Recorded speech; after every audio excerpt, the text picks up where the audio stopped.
What does it mean when the Father leads you to Leviticus 11, verse 1? On the surface is the opening of the dietary laws, clean and unclean, what you may eat and what you may not. For centuries, theologians have treated this chapter as ancient hygiene regulations or cultural identity markers. But that reading misses the architecture. Leviticus 11 is the gateway to priestly discernment. It is the first lesson in the curriculum that trains the covenant people to see the world the way God sees it, to distinguish between the holy and the common, the clean and the unclean. And that distinction is not dietary. It is vocational. It is the very faculty by which the priest stands between the living and the dead. Today I want to show you how Leviticus 11 connects to the altar of incense, to Isaiah's coal, to Abraham's offering on Moriah, and to a vision I was given in which a seraphim brought a burning coal not to my lips, but to my head.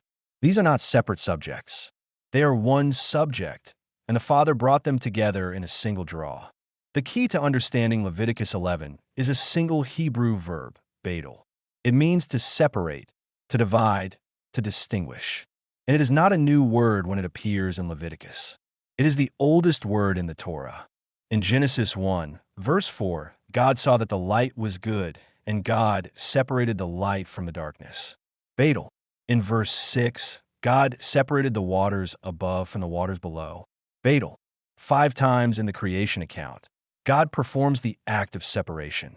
He brings order out of chaos by establishing boundaries, by distinguishing one thing from another. Now turn to Leviticus 10, verse 10. Immediately after the death of Nadab and Abihu, after strange fire consumed the 2 priests who failed to distinguish between authorized and unauthorized worship, God speaks to Aaron and says, "You must distinguish between the holy and the common, between the unclean and the clean." The verb is hibdil, the causative form of Badal. The priest is called to continue God's work of creation by maintaining the boundaries God established.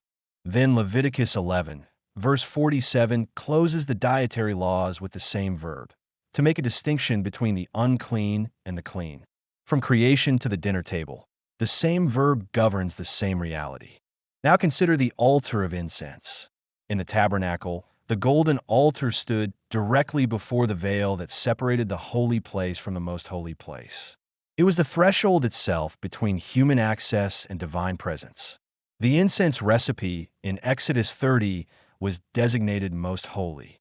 The prohibition against replicating it for personal use carried the penalty of being cut off from the people, the same penalty as violating the dietary laws.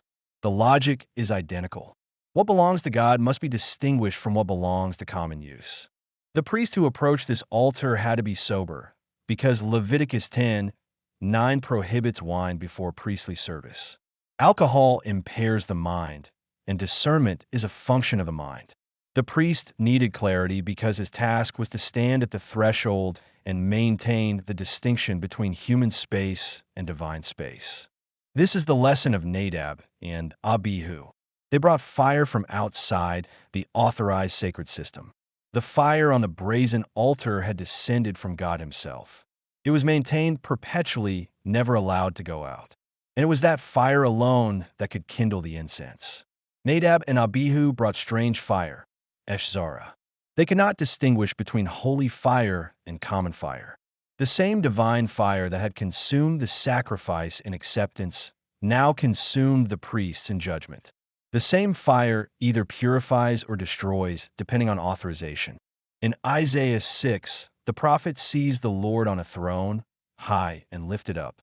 Above him stand the seraphim, the burning ones. When Isaiah confesses he is a man of unclean lips, one of the seraphim takes a coal from the altar with tongs and touches it to Isaiah's mouth. The coal comes from the altar where the divine fire burns perpetually, and it purifies the organ of Isaiah's vocation. Isaiah is a prophet. His instrument is his mouth. In Zechariah 3, the high priest Joshua stands before the angel of YHWH in filthy garments. The garments are removed and replaced with clean vestments. Joshua is a priest. His instrument is his standing before God. Now hear this. In a vision given to me, A seraphim brought a burning coal not to my lips, not to my garments, but to my head. The head is the seat of understanding. In Leviticus 8:12, Moses pours the anointing oil on Aaron's head to consecrate him as priest. The head is the source point from which all priestly consecration flows. If the coal purifies the lips, the prophet is commissioned to speak. If the garments are cleansed, the priest is commissioned to serve. If the coal is brought to the head, the faculty of discernment itself is being consecrated. The capacity to distinguish between holy and common, clean and unclean. The lead verse in today's draw was from the Epistle of James. Was not Abraham, our forefather, rendered covenant faithful by works when he had offered Isaac his son upon the altar? The Greek word translated completed in James 2:22 is teleu. In the Septuagint, teleu is the standard translation for the Hebrew idiom to fill the hands, the technical term for priestly ordination. Abraham's faith was ordained through the act of offering. And where was that altar?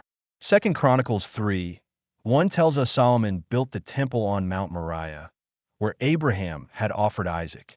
Abraham's discerning obedience consecrated the ground on which all subsequent priestly discernment would operate. I want to close with something personal. This morning, I was almost out of my temple incense from Israel. I had some cheaper incense from India I was going to substitute until I could afford more. And then I ran this draw, and the draw spoke directly into that decision. Do not burn unauthorized incense. Do not substitute what is common for what is consecrated. So I purchased the incense from Israel out of my rent money, because the same Abraham who offered Isaac on Moriah heard God say, "I will provide." And the ram was already caught in the thicket before Abraham's hand came down.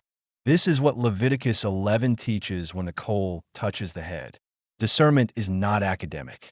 It is the moment-by-moment practice of choosing what is consecrated over what is convenient. And when the Father leads you to study discernment, He is not giving you a lesson plan. He is preparing you for a live decision. Be holy, for I am holy. Distinguish between the unclean and the clean. Guard what ascends from your altar.